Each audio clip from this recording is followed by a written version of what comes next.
গতকালকেও বলেছি যে আন্তর্জাতিক মহলের একটা বিশেষ আগ্রহ রয়েছে বিএনপির চেয়ারম্যান জনাব তারেক রহমানের প্রতি, ওনার নেতৃত্বের প্রতি, ওনার বাংলাদেশ নিয়ে উন্নয়ন ভাবনার প্রতি। তো এর প্রেক্ষিতে আজকে সাক্ষাৎ করেছেন ওনার সাথে নর্ডিক দেশগুলোর ambassador of Norway, ambassador of Sweden, ambassador of Denmark, এবং আরও সাক্ষাৎ করেছেন আজকে অ্যাম্বাসেডর অফ রাশিয়া। এই সব সাক্ষাৎগুলো সৌজন্যমূলক সাক্ষাৎ ছিল, অত্যন্ত কোডাইল একটা এক্সচেঞ্জ হয়েছে ওনাদের সাথে।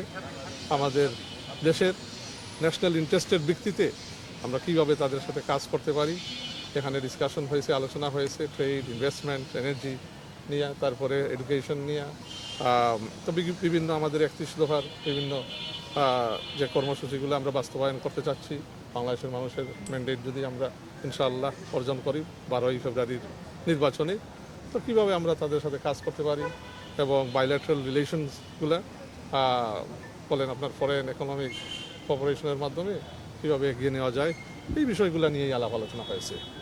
ইলেকশন নিয়ে স্পেসিফিক কোনো কথা হয়েছে কিনা, যেহেতু 12 তারিখে ইলেকশন হয়েছে? ইলেকশন নিয়ে ওইভাবে কোনো স্পেসিফিক ডিটেইলড আলোচনা হয়নি। তারা আগ্রহ নিয়ে আছে বাংলাদেশের 12ই ফেব্রুয়ারির নির্বাচন নিয়ে।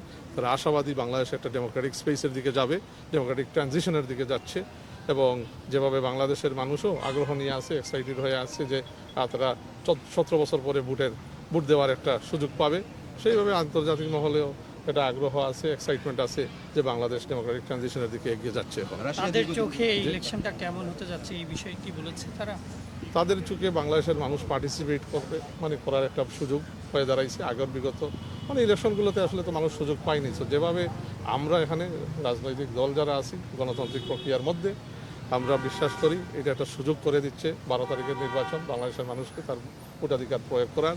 তো সেই সাথে আপনার আন্তর্জাতিক মহলেও আজকে যে রাষ্ট্রদূতগণ যে আপনার 4টি দেশের রাষ্ট্রদূত ওনার সাথে সাক্ষাৎ করেছেন, তারাও বিশ্বাস করেন যে একটা সুযোগ এটা তৈরি করে দিচ্ছে। রাশিয়া দীর্ঘদিন ধরে চেষ্টা করে যাচ্ছে প্রতিরক্ষা সরঞ্জাম বিক্রির জন্য, এই ব্যাপারে কোনো কথা? ওইভাবে এই ব্যাপার নিয়ে কোনো আলাপ আলোচনা হয়নি। এখানে কোনো ডিটেল টেকনিক্যাল কোনো আলোচনা হয়নি। এখানে সাক্ষাৎটি মূলেই ছিল সৌজন্যমূলক, ওনার সাথে একটা ইন্ট্রোডাকশন। উনি আসার পরে আমি তো বলছি যে ওনার 25শে ডিসেম্বরের ঐতিহাসিক রিটার্নের পরে তারেক রহমান এখন বাংলাদেশের একটা প্রধান রাজনৈতিক আকর্ষণ হয়ে আন্তর্জাতিক মহলের কাছে বিবেচনাধীন হয়েছে।